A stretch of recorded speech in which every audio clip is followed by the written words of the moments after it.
الحمد لله رب العالمين والصلاة والسلام على سيد المرسلين وعلى آله وأصحابه أجمعين. அனைத்து புகழும் அகிலத்தாரை படைத்து பரிபாலிக்கும் எல்லாம் வல்ல அல்லாஹ்வுக்கே உரித்தாக. அவனுடைய சாந்தியும் சமாதானமும் அனல பெருமானார் ஸல்லல்லாஹு அலைஹி வஸல்லம் அவர்களின் மீதும் அவர்களின் அடிச்சுவற்றை இராது பின்பற்றி வந்த சத்திய சஹாபாக்கள், தாபீன்கள், முத்தகீன்கள், அவுலியாக்கள் நம் அனைவர்களின் மீதும் என்றென்றும் நிரப்பமாக உண்டாகட்டுமாக. சங்கமிகு அல்லாஹ்வின் நல்லடியார்களே, ரமதான் முடித்த முழு குர்ஆனை முடித்த அடுத்த கணம் இந்த தராவீஹில் நாம் சிந்திக்க வேண்டிய ஒரு தலைப்பு. ஒன்று, ரமதான் நம்மை விட்டும் விடைபெறுகிறது. அந்த ரமதானுக்கு அடுத்து நாம் எப்படி நமது அமல்களை ஆக்கிக் கொள்ள வேண்டும் என்பதை பற்றி இன்றைய ஜும்மாக்களில் பார்த்தோம். தற்போது ரமதானுடைய முடிவில் நாம் என்ன செய்ய வேண்டும்? இரண்டாவது, வாழ்க்கையினுடைய முடிவை நாம் எப்படி அழகாக்க வேண்டும்? ரமதானுடைய முடிவில் என்றால் அடுத்த கட்டம் என்ன ஒரு அமல் இருக்கிறது? அன்று பெருநாள் காலையில் சதகத்துல் ஃபித்ர், அதை குறித்து இன்ஷா அல்லாஹ் நாளை தராவீஹுடைய தொழுகைக்கு பின்னால் பார்க்கலாம். இன்று நமது வாழ்க்கையினுடைய முடிவை அல்லாஹ்விடத்தில் எப்படி அழகாக எடுத்து காட்டுவது? அல்லாஹ் கொடுத்த அருட்கொடையிலே ஆக சிறந்த அருட்கொடை தான் ஈமான். ஒரு மனிதன் ஈமானுடன் இந்த உலகத்தில் வாழ்வது பெரிதல்ல, ஈமானுடன் மௌத்தாகுவதுதான் ஆக பெரிய விஷயம். காலம் முழுக்க ஒருவன் ஈமான்தாரியாக இருந்தான் என்பது நடவுக்குரியதுதான். ஆனாலும் அதிகமாக அல்லாஹ் கணிப்பது அவனுடைய கடைசி நிலையை குறித்துதான், பின்னால் உண்டான வாழ்க்கையை நிர்ணயிக்கப்படுகிறது. கடைசி நேரம் நலவாக இருந்தால் அடுத்து மறுமையும் நலவாகி போகிறது. கடைசி நேரம் அது இஸ்லாத்திற்குள் இல்லை என்றால் அவ்வளவு காலம் செய்த அமல்கள் எல்லாம் வீணாகி போய்விடுகிறது. உலகத்தினுடைய நீதியும் அப்படித்தான். கடைசி நேரத்தை தான் இந்த உலகமும் கவனிக்கும். சிறு பிள்ளைகளுடைய படிப்பிலிருந்து பெரியவருடைய படிப்பு வரை நாம் எடுத்துக்கொள்ளலாமே. சின்ன சின்ன எக்ஸாம் டெஸ்ட் எல்லாம் வைப்பாங்க. எவ்வளவுதான் வச்சாலும் அந்த கடைசி தேர்வுக்கு முன்னால் எத்தனை ஃபெயில் ஆனாலும் கணக்கு கிடையாது. முழாண்டு தேர்வில் மட்டும் அவன் பாஸ் ஆகிவிட்டான், அடுத்த வகுப்பு அவன் தேர்ச்சி பெறுகிறான். அதே ஒருவன் ஒரு காலாண்டில் நல்ல மதிப்பெண் முதலாவது தரம், அடுத்த அரையாண்டிலும் முதல் தரம், ஆனால் முழு ஆண்டில் அவன் ஃபெயில் என்றால் அடுத்த வகுப்பு அவனால் போக முடியவில்லை. அந்த முழு ஆண்டை தான் இந்த உலகமும் கேட்கிறது, அல்லாஹ்வும் கேட்கிறார். காலம் முழுக்க நீ எப்படி வாழ்ந்தாய் என்பதை விட கடைசி நேரத்தில் நீ எப்படி வாழ்ந்து முடித்தாய் என்பது அல்லாஹ்விடத்தில் பார்வை. அல்லாஹ் அதை அதிகம் பார்க்கிறார். உதாரணமாக ஒரு 80 வருஷம் ஒருத்தர் வாழ்கிறார். 80 வருஷம் கிட்டத்தட்ட மார்க்க விஷயங்களையும் மிகப்பெரிய மார்க்க அறிஞராகவும் அவர் வாழ்கிறார். அவரை கொண்டு இஸ்லாத்திற்குள் வந்தவர்கள் ஏராளமான பேர். அவர் குர்ஆன் ஓதினால் கேட்பதற்கு ஆயிரக்கணக்கில் மக்கள்கள் குழுமி விடுவார்கள். 80 வயது அவருடைய மௌத் இருக்கிறது. 80வது வயது கிட்டத்தட்ட 79 வயதையும் முடிச்சு விட்டார். ஏன் மௌத்தை சமீபத்து விட்டார்? மௌத்துக்கு இன்னும் ஒரு சில நிமிடங்கள் தான் இருக்கிறது. ஆனால் அவருடைய அமலை இப்போது பட்டியல் எடுத்து பார்த்தாலும் கூட அவர் சொர்க்கத்துக்கு அல்ல, அவர் யாரையெல்லாம் சார்ந்திருக்கிறாரோ அத்தனை பேர்களையும் சொர்க்கத்துக்கு அனுப்பிவிடலாம். அவ்வளவு பெரிய அமல் பட்டியல் அவர் போட்டு வைத்திருக்கிறார். ஆனால் கடைசி அந்த சக்கராத்திற்கு முன்னால் அந்த நிமிடத்தில் எனக்கும் இஸ்லாத்திற்கும் சம்பந்தம் இல்லை, நான் கலிமாவை ஏற்றுக்கொள்ளவில்லை என்று சொல்லி மௌத்தாகி விட்டார் என்றால் அவருடைய அத்தனை அமல்களையும் அல்லாஹ்விடத்தில் ஒன்றுமில்லாமல் போய்விடுகிறார். அந்த கடைசி நேரத்தை அல்லாஹ் பார்க்கிறான். அந்த கடைசி நேரம் மாறி போனால் அவன் வாழ்க்கையின் தலையெழுத்தையே அல்லாஹ் மாற்றி விடுகிறான். கொஞ்சம் அப்படியே மாற்றமாக யோசிக்கலாம். வாழ்க்கை முழுக்க அல்லாஹ்வென்றே யாரும் தெரியாது, ஷிர்க்கிலேயே திளைத்து வாழ்கிறார். ஏன் ஒரு சர்ச்சில் ஃபாதரா இருக்கிறார், கோயில்ல சாமியாராக இருக்கிறார் என்று கூட வைத்துக் கொள்ளலாம். காலம் முழுக்க இவர் கடவுள் கொள்கையை மாற்றுவது மட்டும் கிடையாது, அல்லாஹ்வை எதிர்த்து பேசிய பேச்சுக்கள் அதிகம். ஆனால் கடைசி மௌத்தினுடைய கட்டத்தில் வஃபாத்தாகுவதற்கு முன்னால் லா இலாஹ இல்லல்லாஹ் முஹம்மது ரசூலுல்லாஹ் என்று கலிமா சொல்லிவிட்டு முழுக்க இஸ்லாத்தை நான் ஏற்கிறேன் என்று மௌத்தாகிறார். அவர் முன்னால் சென்ற அத்தனை வாழ்க்கையை அல்லாஹ் அழித்து விட்டு இந்த ஒரே ஒரு வார்த்தையின் காரணமாக அவரை சொர்க்கத்துக்கு அனுப்புகிறான். அவருக்கு இதுவரையும் ஒரு தொழுகை தொழுது கிடையாது, ஒரு ஜகாத் கொடுத்தது கிடையாது, ஒரு சுபஹான் அல்லாஹ்னா என்னன்னு தெரியாது, நோன்புனா எப்படி இருக்கணும்னு தெரியாது, எதுவும் இஸ்லாத்தினுடைய கடமைகளை பற்றியும் கூட தெரியாது. ஆனால் அவர் சொர்க்கவாசி. அதனால்தான் சஹாபாக்கள் எல்லாம் இந்த கடைசி நிலையை குறித்து அதிகமாக அல்லாஹ்விடத்திலே துஆ செய்தார்கள். பெருமானார் ஸல்லல்லாஹு அலைஹி வஸல்லம் அவர்களும் சொன்னார்கள், கடைசி தர்வாயை குறித்து நீங்கள் அல்லாஹ்விடத்தில் மிக அதிகமாக கேளுங்கள். காரணம், கடைசி தர்வாய் யாருக்கு மாறி போகிறதோ அவருடைய வாழ்க்கையை அல்லாஹ்விடத்தில் மாறிவிட்டது. பெருமானார் ஸல்லல்லாஹு அலைஹி வஸல்லம் அவர்களிடம் ஒரு சிறுவர் சுற்றி சுற்றி நாயகத்திற்கு வேலை செய்வார். 14 வயதுடைய ஒரு சிறுவர். அவன் முஸ்லிம் அல்ல, அவர் காஃபிர் தான். ஆனாலும் ரசூலுல்லாஹ்வை அவருக்கு அதிகமாக பிடிக்கும். எனவே நாயகனுக்கு தேவையான அனைத்து பணிகளையும் அந்த சிறுவன் செய்வான். ஒரு நாள் திடீரெனவோ அவருக்கு ஒரு உடல்நிலை ரொம்ப முடியாமல் ஆகி சக்கராத்தினுடைய கடைசி நிலையில் இருக்கக்கூடிய தருவாய் ஏற்படுகிறது. பெருமானார் ஸல்லல்லாஹு அலைஹி வஸல்லம் கேட்கிறார்கள், எப்போதும் அந்த சிறுவனை காணவில்லையே? இல்லையா ரசூலுல்லாஹ், ஒரு சில நாட்களாக அந்த சிறுவன் படுக்கையாக இருக்கிறான் என்று சொல்லும் பொழுது நாயகம் சொன்னார்கள், ஏன் என்னிடம் சொல்ல வேண்டாமா என்று சொல்லிவிட்டு பெருமானார் அந்த வீட்டுக்கே போய்விடுகிறார்கள். யார் வீட்டுக்கு? அந்த காஃபிருடைய வீட்டுக்கு ரசூலுல்லாஹ்வே போய்விடுகிறார்கள். போய் பார்த்தார்கள், அந்த பிள்ளை படுக்கையில் இருக்கிறான். கிட்டத்தட்ட சக்கராத்தினுடைய கடைசி எத்துவதற்கு முன்னால் இருக்கிறான். பெருமானார் ஸல்லல்லாஹு அலைஹி வஸல்லம் அவருடைய மனப்பக்குவம் எப்படி என்று சொன்னால், எதிரியும் கூட இஸ்லாத்திற்குள் வர வேண்டும் என்று இருந்த நாயகம் ஸல்லல்லாஹு அலைஹி வஸல்லம். ஒருவர் இஸ்லாத்துக்கு பெருமானார் ஸல்லல்லாஹு அலைஹி வஸல்லமே அழிக்க வந்தவனிடம் கையில கத்தியை பிடித்துக் கொண்டு இருக்கிறான். இப்பொழுது உன்னை காப்பாற்றுவது யார் என்று கேட்டவனுக்கு ரசூலுல்லாஹ்வுக்கு அடுத்து நாயகமிடம் அந்த கைத்தி போனவுடன், இப்போ நீ என்ன செய்கிறாய் என்றவுடன், நான் இஸ்லாத்திற்கு வரமாட்டேன், இங்கிருந்து ஓடி விடுகிறேன் என்ற பொழுது உயிர் பிச்சை கொடுத்து ரசூலுல்லாஹ் அவனை அனுப்பி வைத்தார்கள். இப்ப எதிரியும் கூட இஸ்லாத்திற்கு வர வேண்டும் என்று நினைத்த பெருமானார் ஸல்லல்லாஹு அலைஹி வஸல்லம் நாயகத்தை சுற்றி சுற்றி வந்து வேலை செய்வதற்காக இஸ்லாத்தை சொல்லாமல் விட்டு விட்டுப்பார்கள். நாயகம் சொன்னார்கள், நீங்கள் இஸ்லாத்திற்குள்ளே வருகிறீர்களா? இஸ்லாத்தை ஏற்கிறீர்களா? அந்த சிறுவன் என்னதான் பெருமானாரை சுற்றி சுற்றி வந்து நாயகத்திற்கு பணிவிடை செய்தாலும் இந்த விஷயத்தில் எல்லாம் அவனை வளர்த்து எடுத்தது பெற்றோர்கள் தான். எனவே அப்படியே இருந்த சிறுவன் கொஞ்சம் பார்வையை பெற்றோரின் பக்கமாக திரும்பி பார்த்தார். என்ன இந்த மனிதர் இப்படி சொல்கிறார்? ரசூலுல்லாஹி ஸல்லல்லாஹு அலைஹி வஸல்லம் நான் ஏற்கவா வேண்டாமா என்று பெற்றோரை பார்த்தார். பெற்றோருக்கு அவர் வீட்டில் இருந்த நேரத்தை விட அதிகமாக ரசூலுல்லாஹ்வுடைய பணிவிடையிலும் மதீனாவிலும் மஸ்ஜித் நபவியிலும் இருந்ததுதான் அதிகம். ரசூலுல்லாஹ்வை சுற்றி சுற்றி வந்ததுதான் அதிகம். எனவே வீட்டை விட இவன் அதிகமாக அங்குதான் இருந்தான் என்பதற்காக பெற்றோர்களும் சைக்கனையாக சரி என்று சொன்னார்கள்.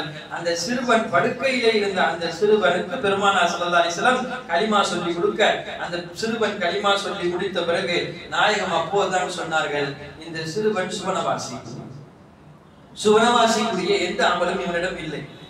ஆனாலும் ரசூலுல்லாஹ் சுவனவாசி என்று சொன்னார்கள் என்றால் கடைசி அந்த கட்டத்திற்குள் இஸ்லாத்திற்குள் வந்துவிட்டால் அவர் சுவனவாசி ஆகி போகிறார். எனவே நம்முடைய வாழ்க்கையில், நாம் வாழக்கூடிய வாழ்க்கையில் எப்படி முழு ஆண்டு முழுக்க வாழ்கிறோம், வாழ்க்கை முழுக்க எப்படி வாழ்கிறோம் என்பதை விட மேலாக கடைசி தருணத்தில் நான் எப்படி வாழ்க்கையை முடிக்கிறேன் என்பதை அல்லாஹ் அதிகமாக பார்க்கிறார். பெரும் பெரும் சஹாபாக்கள் எல்லாம் கடைசி நிலையை குறித்து பயந்தார்கள். உக்கரகமான போர் போய் கொண்டிருக்கிறது. அந்த போரில் ஒரு சஹாபி மட்டும் மிக வீர மறவராக போர் புரிந்து கொண்டு எதிரிகளை எல்லாம் தட்டி கொண்டு உள்ளே போகிறார். பார்த்தவர்களுக்கெல்லாம் ஆச்சரியம், என்ன ஒரு பெரும் வீரராக இவர் போர் புரிந்து போகிறாரே, இவர் எப்படியும் ஒன்று எல்லாவரையும் வீழ்த்தி கொண்டு இந்த போரை ஜெயித்து அவர் திரும்ப வேண்டும், இல்லை என்றால் ஒரு கட்டத்தில் ஷஹீதாக வேண்டும். ஷஹீதானாலும் இவருக்கு அல்லாஹ் உயர்ந்த அந்தஸ்தை கொடுப்பான். எல்லா வாள்களும் அவருடைய வாளுக்கு கீழே இருக்கிறது. யாரும் அவரை முன்னோக்கி வந்து வீழ்த்துவதற்கு யாரும் தயாரில்லை. அந்த அளவுக்கு போர் புரிந்து உள்ளே போய் கொண்டே இருக்கிறார். பார்த்த சஹாபிக்கெல்லாம் ஆச்சரியப்பட்டு போய் நாயகத்திடம் வந்தே சொன்னார்கள், யா ரசூலுல்லாஹ், இப்படி போர் புரிந்து உள்ளே போகிறார் ரசூலுல்லாஹ், இவர் எப்படியும் ஷஹீதாகி அல்லாஹ்விடத்தில் உச்சகட்ட அந்தஸ்தை அடைவார். ரசூலுல்லாஹி ஸல்லல்லாஹு அலைஹி வஸல்லம் சொன்னார்கள், அவர் குஃப்ரில் மௌத்தாகுவார். ஷஹீதுடைய அந்தஸ்தை அடைவார் என்று எல்லா சஹாபாக்களுடைய ஒருமித்த கருத்து இருக்க, பெருமானார் மட்டும் சொன்ன வார்த்தை அவர் குஃப்ரில் மௌத்தாகுவார். குஃப்ரில் மௌத்தாகுவதற்குரிய எந்த காரண காரியங்களும் அங்கு இல்லை. அது போர்க்களம். போர்க்களத்திற்குள்ளே ஒருவன் குஃப்ரில் மௌத்தாகுவது என்றால் எப்படி முடியும்? பெருமானார் ஸல்லல்லாஹு அலைஹி வஸல்லம் வார்த்தையும் எப்போதும் பொய்யானது கிடையாது. எனவே ஒரு சஹாபி பார்த்து விட்டு என்னதான் நடக்கிறது என்று பார்க்கலாம் என்று அவருக்கு பின்னாலே தொடர்ந்து போகிறார். ஒரு கட்டத்தில் போர் புரிந்து இந்த பக்கம் அந்த பக்கமாக முழுக்க எதிரிகள் சூழும் பொழுது எந்த பக்கம் வாள் வீசினாலும் திரும்ப வாள் வீசப்படுகிறது. ஒரு கை துண்டித்து விடுகிறது. அடுத்த கட்டம் இன்னொரு கையில் வாளை பிடித்து போர் புரிந்து கொண்டிருக்கிறார். அந்த கையையும் துண்டித்து விடுகிறது. சஹாபாக்களுக்கு எந்த அளவுக்கு மிகப்பெரிய போர்க்களத்தில் அவர்கள் தயாரானார்கள்னா, எப்படியானாலும் வாள் பிடிப்பதற்குரிய சக்தியும் திராணியும் அவரிடம் இருந்தது. நம்மள்ட்ட ஒரு கட்டத்துல ஒரு சின்ன அளவுல ஒரு பிளேட வச்சு கையில கிழிச்சிட்டாலும் கூட அந்த வலி தாங்க முடியாம கையுடைய விரலை போட்டு திரும்ப திரும்ப திரும்ப திரும்ப துடிக்கிறோம். அந்த வலி தாங்க முடியல. ஒரு ரத்தம் இன்னும் வரக்கூட இல்ல, ரத்தம் வந்து நிக்குது, அவ்வளவுதான், சொட்ட கூட இல்லை. அப்போ ஒரு விரல் போனாலே இந்த கட்டம், ஒரு கையே போனது என்றால் அந்த சஹாபி என்ன செய்வார்? எப்படி அவரால் அந்த வலியை தாங்கிக் கொள்ள முடியும்? என்றாலும் ஒரு கை போன பிறகும் அதை தாங்கிக் கொள்வதற்கு தயாராக இருந்தார். இன்னொரு கையிலே போர் புரிந்து கொண்டுதான் இருந்தார். அவர் ஒன்றும் நிராசையாகவில்லை. ஆனால் அடுத்த கட்டம் அந்த கையும் போய்விட்டது. என்ன செய்வது? வழி இல்லாமல் வாளை வந்து போய் நின்ற வாளை அந்த வாளின் மீது அப்படியே விழுந்து தற்கொலை செய்து கொண்டார். பெருமானார் ஸல்லல்லாஹு அலைஹி வஸல்லம் சொன்ன வார்த்தை அங்கு சத்தியமாக நிரூபிக்கப்பட்டது. கடைசி நேரம் ஒரு மனிதனுக்கு எப்படி என்பது குறித்து நாம் அச்சப்பட வேண்டும். அதுவும் இந்த நேரத்தில் பாக்கியமான காலங்களிலே நாம் அல்லாஹ்விடத்தில் அதிகமாக துஆ செய்ய வேண்டும். யா அல்லாஹ், எனது கடைசி தருவாயை அழகாக்குவாயாக. நாயகம் அப்பதான் சொன்னார்கள், இன்னமல் அமாலு பில் ஹவாத்திம், உங்களுடைய அத்தனை அமல்களையும் அல்லாஹ் முடிவு செய்வது என்பது கடைசி நேரத்தை வைத்துத்தான் உங்களுடைய அமல்களை முடிவு செய்கிறார்.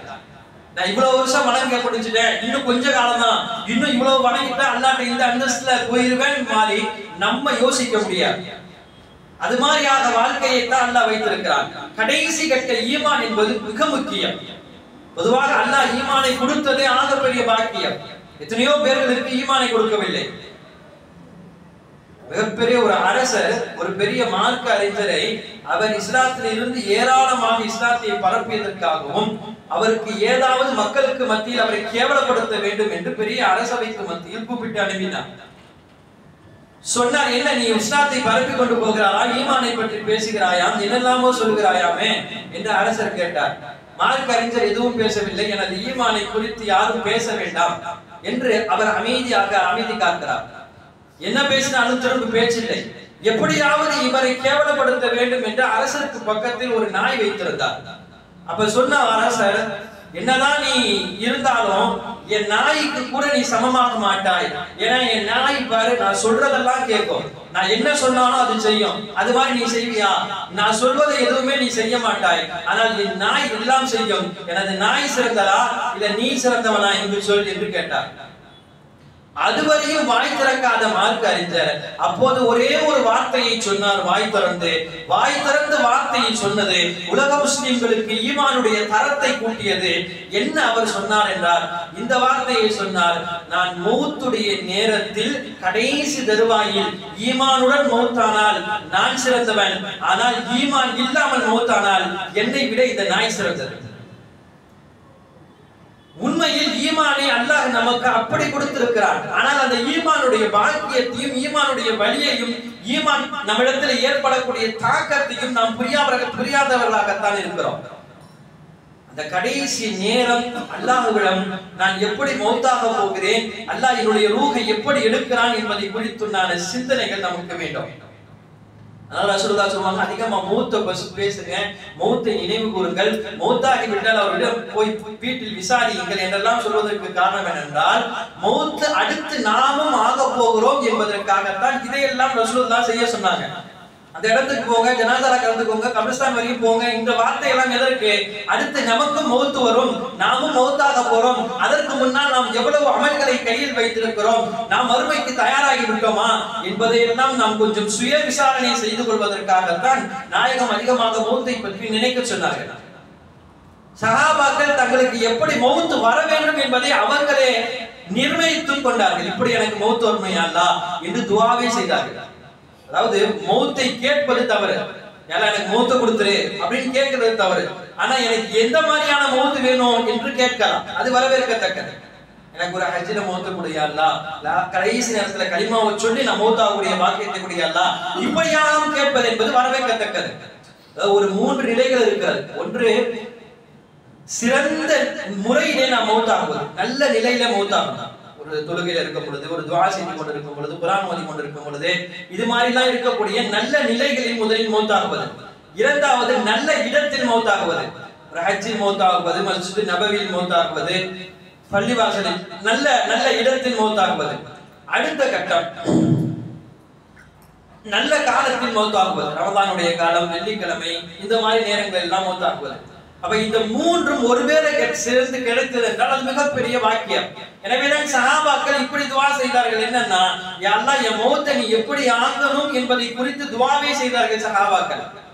உமர் ரலியல்லாஹு அன்ஹு கேட்டார்கள், யா அல்லாஹ் நான் ஷஹீதாகணும். எப்படி ஷஹீத் என்றால், மதீனாவை விட்டு வெளியே போக கூடாது, மதீனாலே இருந்துதான் ஷஹீதாகணும். மதீனா என்பது எதிரிகளால் போர் புரிய முடியாத அளவுக்கு மிகப்பெரிய பூமி ஆயிடுச்சு. பெரும் எதிரியுடைய படையெல்லாம் மதீனாவுக்குள்ளே வருவதற்கு, ஏன் மதீனாவுடைய அந்த என்ட்ரன்ஸ் கூட அவங்களால தாண்ட முடியாது. ஆனாலும் இங்கே ஷஹீதாகணும்னா எப்படி சாத்தியம்? ஆனாலும் அவர்கள் துஆ செய்தார்கள். அவர்கள் துஆவை அல்லாஹ் ஏற்றுக்கொண்டார். உமர் ரலியல்லாஹு எப்படி மௌத்தானார்கள் நமக்கு தெரியும். ஃபஜ்ருடைய காலையிலே தொழு வைக்கக்கூடிய நேரத்தில் அபூ லுக்லுக் என்று சொல்லக்கூடியவன் யூதன் வந்து முதல் சஃபில் நின்று கொண்டு முதல் ரக்காயத்து முடிந்து இரண்டாவது ரக்காயத்துக்கு எழுகும் பொழுது உமர் ரலியல்லாஹு அன்ஹு தான் கொண்டு வந்து வைத்திருந்த பெரிய ஆயுதத்தை எடுத்து முதுகில் சரசரவென குத்தினார். அப்படியே மடிந்து கீழே விழுந்தார்கள். காலையில் ஃபஜ்ரிலே ஏற்பட்ட அந்த மயக்கம் மாலை வரையும் சரியாக முடிப்பு வரவில்லை. எந்த அளவுக்கு எழுதுகிறார்கள், அப்துல்லாஹ் இப்னு உமர் அவருடைய மகன் சொல்கிறார்கள், ஒரு கை விட்டா எனது தகப்பனுடைய பின்னே கைவிட்டால் கை முழுமையாக உள்ளே செல்லும் என்ற அளவுக்கு அவர்களுக்கு அந்த வேதனை இருந்தது, அந்த குழி இருந்தது. சிறு குடல்களும் கூட வெளியே வந்து கிடந்தது என்று சொல்கிறார்கள். அவ்வளவு அவர்கள் முழுக்க முழுக்க சிதறையடிக்கப்பட்டார்கள். மாலை நேரம் தான் உமர் ரலியல்லாஹு கொஞ்சம் முடிப்பு வருது. முடிப்பு வந்த உடனே முதலில் கேட்ட வார்த்தை, எல்லாரும் தொழுதுட்டாங்களா என்றுதான் கேட்டார்கள். என்னை குத்தியவன் யார் என்று கேட்கவில்லை, அவனுக்கு பின்புலம் யார் இருக்கிறார் என்று கேட்கவில்லை, நீங்கள் எல்லாம் தொழுது முடித்து விட்டீர்களா என்பதுதான் முதல் கேள்வி. ஏன் இந்த கேள்வி வந்ததென்றால், சஹாபாக்களை ரசூலுல்லாஹ் அப்படி உருவாக்கினார்கள். எந்த கட்டத்திலும் உங்களுக்கு ஒன்று மறக்கக்கூடாது, தொழுகை மறக்கக்கூடாது. இது மௌத்துடைய நேரம் அல்ல, மௌத்து வந்து போன நேரம். கிட்டத்தட்ட மௌத்தாகக்கூடிய சக்கராத்து வந்து உள்ளே வந்து உட்கார்ந்து இருக்கக்கூடிய நேரம். அந்த நேரத்திலும் கூட உமர் ரலியல்லாஹு அன்ஹு எல்லாரும் தொழுது விட்டார்களா என்று கேட்கிறார்கள் என்றால், உலகத்தில் மிகப்பெரிய நீதவாளன் உமர் ரலியல்லாஹு அன்ஹு நாம சொல்லிட்டு இருக்கோம். ஆகப்பட்ட ஆன்மீகவாதி உமர் ரலியல்லாஹு அன்ஹு. எல்லாம் தொழுதுட்டாங்க. தண்ணீர் எடுத்துட்டு வாங்க, நான் தொழுகணும், தண்ணீர் எடுத்துட்டு வாங்க. அப்பதான் மகன் சொன்னாயா, தந்தையே நீங்கள் தொழுகக்கூடிய நிலையில் இல்லை, உங்களால் தொழுக முடியாது, உங்களுடைய நிலை மிக மோசமாக இருக்கிறது என்றவுடன், தொழுக முடியாது என்று சொல்வதற்கு நீ யார்? நான் என்னை ரப்பை வணங்குவதற்கு முடியாது என்று சொல்வதற்கு நீ யார்? கொண்டு வா, நான் எப்படியும் தொழுகுவேன். வந்து கொண்டு வந்த தண்ணீரில் எப்படி தொழுக முடியுமோ அந்த அளவுக்கு தொழுதார்கள். இன்னைக்கு தொழுகைன்றது அப்படித்தான் நமக்கு இருக்கிறது. நம்ம நினைக்கிற தொழுகை இப்படித்தான் தொழுகணும் அல்ல, எப்படி தொழுக முடியுது என்ற அளவுக்கு ஆக்கப்படுகிறதோ அப்படி தொழுகலாம். எந்த அளவுக்கு சஹாபாக்களுக்கு ரசூலுல்லாஹ்வுடைய மஸ்ஜித் நபவியில உட்கார்ந்து தொழுறாங்க. அடுத்த ஒரு சஃப் என்னன்னா, படுத்து தொழுற அளவுக்கு உண்டான சஃப்கள் ஏற்பாடு இருக்கிறதா, படுத்து தொழக்கூடிய முறைகள் எப்படி என்று ஃபிக்ஹ்ல எழுதப்பட்டிருக்கிறது. அப்ப அது சாத்தியமாக்கப்பட்டது தானே, அது எழுதப்பட்டிருக்கிறது. தொழுகையில் அந்த முக்கியத்துவம் எடுத்தார். சொன்னார் உமர் ரலியல்லாஹு அன்ஹு, கொஞ்சம் என்ன படுக்க வைங்களேன், கொஞ்சம் என்ன கீழே சாயுங்களேன்னு சொன்னாங்க. வலி தாங்க முடியல, கீழே சாய்க்கப்பட்டது. அந்த நேரத்தில் சாய்க்கப்பட்டவர்களுடைய கால்கள் தெரிந்தது. அதிலே ஒரே ஒருடைய கைலி கரண்டை கால்களுடன் கீழே இருந்தவுடன், என்ன இது, நரகத்திற்கு போகக்கூடிய கரண்டை காலா, உயர்த்தி கட்டுங்கள் என்று சொல்கிறார்கள். அந்த சுன்னத்தை அவர்களால் அந்த கட்டத்தில் மறக்க முடியவில்லை. இந்த விஷயத்தில் ரசூலுல்லாஹ் பலமுறை சொல்லியிருக்கிறார்கள். யார் கரண்டைக்கால் கீழே ஆடை அணிவாரோ அந்த ஆடை அணியக்கூடிய அந்த நபரை அல்லாஹ் மறுமையிலே ஏறெடுத்தும் பார்க்க மாட்டான். பார்க்காத அளவுக்கு இவர் என்ன பெரிய குழப்பம் செய்து விட்டாரா, பெரும் பாவம் செய்து விட்டாரா? சில பாவங்கள் ரசூலுல்லாஹ் இப்படி என்றால் அது அப்படித்தான், அதில் நான் போய் நுழைந்து பேச முடியாது. ஏனென்றால் கீழே வந்து விட்டால் அது கிபருடைய அடையாளத்திற்கு காரணமாகிவிடும். பெருமை என்பது அல்லாஹ்வுக்குரியது என்ற கட்டத்தில் அது பெரும்பாவமாகவே ஆகி போகிறது. உமர் ரலியல்லாஹு அப்போதும் அந்த வார்த்தையை சொன்னார்கள். அப்போ அவருடைய அந்த மௌத்தை அந்த சஹாபாக்கள் நிர்ணயித்தார்கள். மௌத் எப்படி வரணும் என்பதை நிர்ணயித்தார்கள். அதுபோல அல்லாஹ் தஆலா அவர்களுக்கு மௌத்தை கொடுத்தார். உஸ்மான் ரலியல்லாஹுடைய துஆவும் அப்படி இருந்தது.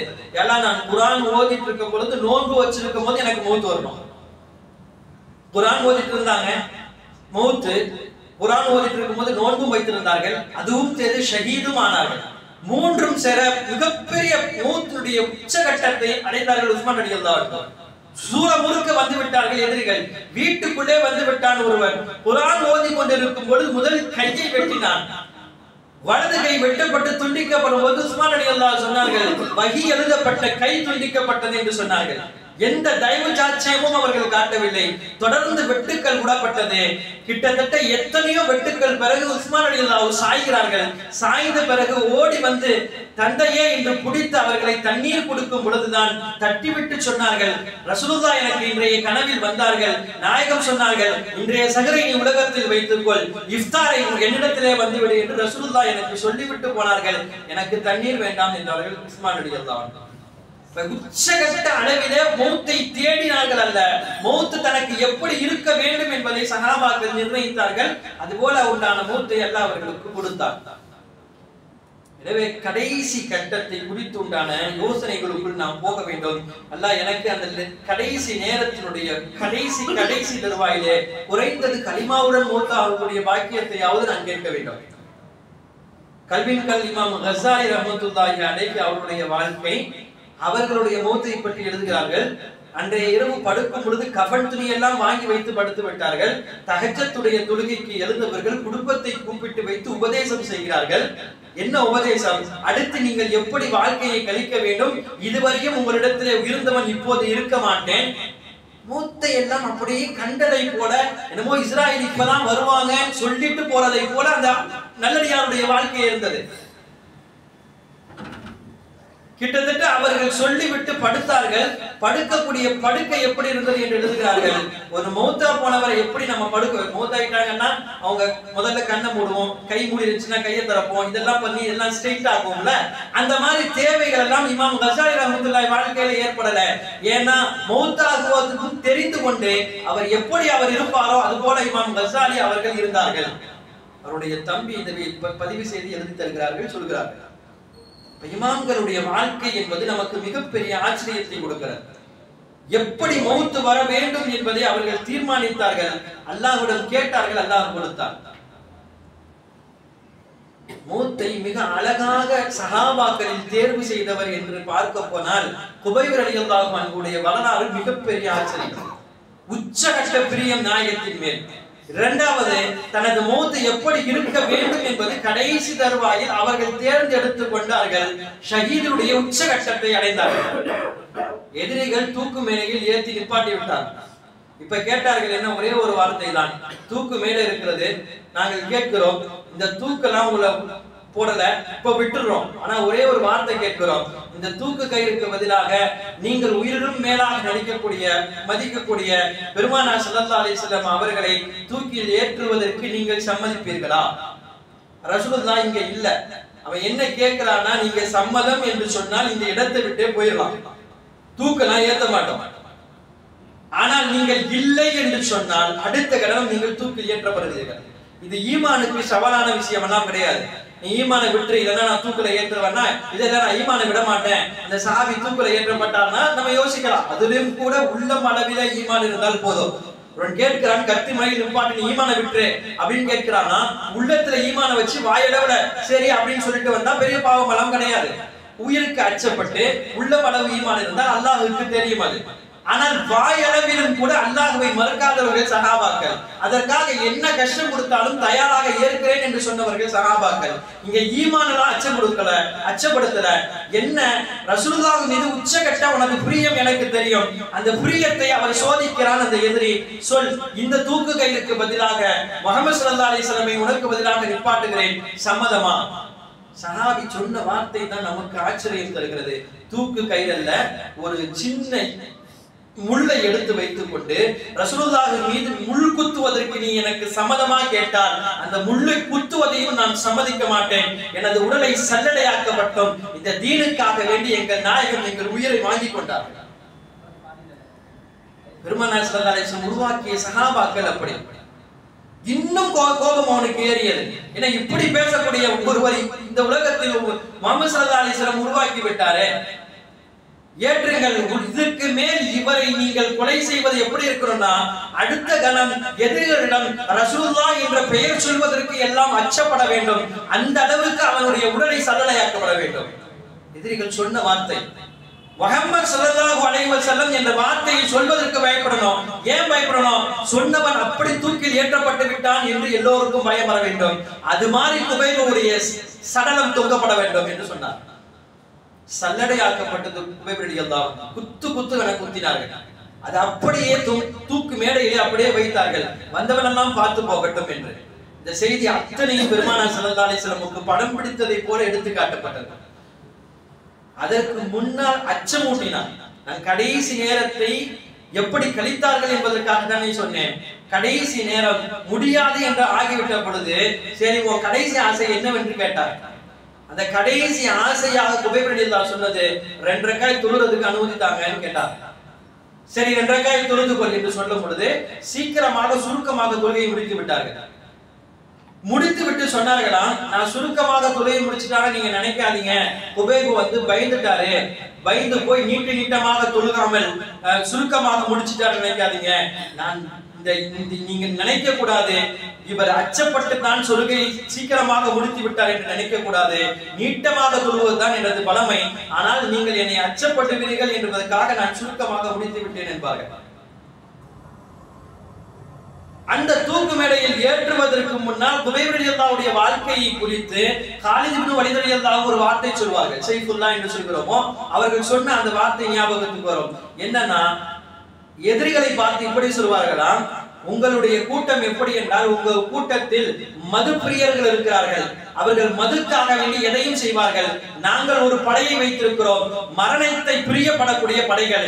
எங்கள் படையை நாங்கள் அனுப்பிவிடவா என்று காலித் இப்னு வலீத் ரலியல்லாஹு கேட்பார்களாம். அவர்கள் வார்த்தையாக குபைப் ரலியல்லாஹுடைய வாழ்க்கை இருந்தது. ரசூலுல்லாஹ்வுக்கு இந்த செய்தி எல்லாம் தெரிகிறது. நாயகம் ஸல்லல்லாஹு அலைஹி வஸல்லம் சில நாட்கள் சாப்பிடவும் குடிப்பவும் இல்லை. ஒரே கவலை கேட்டார்கள் சஹாபாக்களிடம், அந்த குபைப் ரலியல்லாஹுடைய ஜனாசாவை தூக்கு மேடையிலிருந்து இறக்க வேண்டும், யார் உங்களில் தயார்? யார் தயார் உங்களில் என்று சொல்லும் பொழுது ஜுபைர் ரலியல்லாஹு அன்ஹு மிக்தார் ரலியல்லாஹு அன்ஹு 2 பேரும் யா ரசூலுல்லாஹ் எங்கள் உயிர் கொடுத்தாவது நாங்கள் குபைப் ரலியல்லாஹு கொண்டு வருகிறோம், நாங்கள் எதற்கும் தயாராக இருக்கிறோம், நீங்கள் கவலைப்படாதீர்கள் என்று சொல்லி போனார்கள். போனவர்கள் 2 பேரில் ஜுபைர் ரலியல்லாஹு அன்ஹு கிட்ட போய் அந்த தூக்கு மேடையிலிருந்து இறக்க மிக்தார் ரலியல்லாஹு சொல்லிவிட்டார்கள், இங்கு நீங்கள் இருக்க வேண்டாம், கொஞ்சம் மறைஞ்சு இருங்க. ஏன்னா எனக்கு ஏதாவது ஆனா ரசூலுல்லாஹ்வுக்கு செய்தி சொல்லணும், நீங்களும் வந்து விட்டீர்கள், நாயகத்திற்கு செய்தி சொல்ல ஆள் இல்லை என்று அவர்களை மறைவில் வைத்துவிட்டு இவர்களை இறக்கும் பொழுது அவர்களை இறக்கி தோள்பட்டையிலே சுமந்தார்கள். சுமந்த பொழுது சொன்னார்கள், என் தோள்பட்டையில் குபைப் ரலியல்லாஹுடைய உடல் சேர்ந்த போது எனக்கு ஈமான் கூடியது, எனது ஈமான் அதிகமானதை நான் உணர்ந்தேன் என்றார்கள். அது இருக்கத்தானே செய்யும். உச்சகட்ட நபிக்காக வேண்டி உயிரையும் கொடுத்தவர்களே சூழ்ந்து விட்டார்கள் சஹாபாக்கள். அந்த நிலையை கண்டவர்களாகவே இருந்தார்கள் அந்த எதிரிகள். எனவே எதிரிகள் எல்லாம் சூழ்ந்து விட்டார்கள்.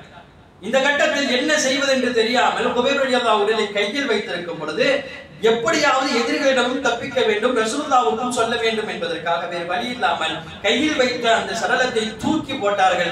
தூக்கி போட்ட அந்த இருட்டில் எங்கு உடல் போனது என்பதை பார்ப்பதற்கு எதிரிகள் முனைந்து போகும் பொழுது இந்த பக்கம் இருவரும் ஓடி வந்து நாயகத்திடம் இந்த விஷயத்தை சொன்னார்கள். யா ரசூலுல்லாஹ், நீங்கள் சொன்னீர்கள் எங்களால் எதிர்த்து வர முடியவில்லை, நாங்கள் இறக்கினோம், ஆனால் உங்களுடைய மடியில் போடுவதற்கு எங்களால் முடியவில்லை என்பது பெருமானார் சொன்னார்கள், எனது ஆசை என்பது நீங்கள் தூக்கு மேடையில் இருந்து இறக்குவதுதான், அதுதான் எனது ஆசை. ஏன்னா நான் சொல்லி அனுப்புறது அதுதான். நீங்கள் அதை செய்து விட்டீர்கள். அதற்கு பிறகு என்ன நடந்தது உங்களுக்கு தெரியாது, சொல்கிறேன் கேளுங்கள். நீங்கள் தூக்கி போட்டவுடன் அந்த பூமி அவர்கள் வருவதற்கு முன்னால் பூமி குபைர் ரலியல்லாஹுடைய உடலை உள்ளே இழுத்து விட்டது. அல்லாஹ் குபைர் ரலியல்லாஹுவை தன் வசமாக்கி கொண்டான். சஹாபாக்கள் ரசூலுல்லாஹ்வை எப்படி பிரியப்பட வேண்டுமோ அப்படி பிரியப்பட்டார்கள். அதனால் தனது கடைசி நிலையை குறித்து அவர்கள் அச்சப்படவில்லை. அல்லாஹ் அப்படி ஒரு மௌத்தை கொடுத்தான். எனவே கடைசியை குறித்து அதிகமாக துஆ செய்ய வேண்டும். அஸருடைய தொழுகைக்கு பின்னால் ஒவ்வொரு நேரமும் இமாம் அந்த துஆவை கேட்பாரே, அல்லாஹும்ம ஆகிர கலாமினா இன்தல் மௌத் பிகௌலி லா இலாஹா இல்லல்லாஹ் முஹம்மது ரசூலுல்லாஹ். யா அல்லாஹ் எனது கடைசி நேரத்தை கலிமாவுடன் மௌத்தாக்கி யா அல்லாஹ் என்று அவர் துஆ செய்வார். நாம் எல்லாம் ஆமீன் சொல்வோம். நாமும் முடிந்த அளவுக்கு தமிழில் கேட்கும் பொழுதும் யா அல்லாஹ் கடைசி நேரத்தை குறித்து எனக்கு துஆக்களை, எனது நேரத்தை லேசாக்கி, எனது கடைசி நிலையை லேசாக்கி என்பதாக அதிகமாக அல்லாஹ்விடத்தில் கடைசி நிலையை குறித்து துஆ செய்து கொண்டே இருக்க வேண்டும். அப்படி துஆ செய்தால் ரமதானுடைய கடைசியும் சரி, வாழ்க்கையினுடைய கடைசியும் சரி அல்லாஹ் லேசாக்குவான். வல்லல்லாஹ் அதற்குரிய பாக்கியத்தை நம் அனைவருக்கும் தருவானாக. வாஹிர் தஅவானா அல்ஹம்துலில்லாஹி.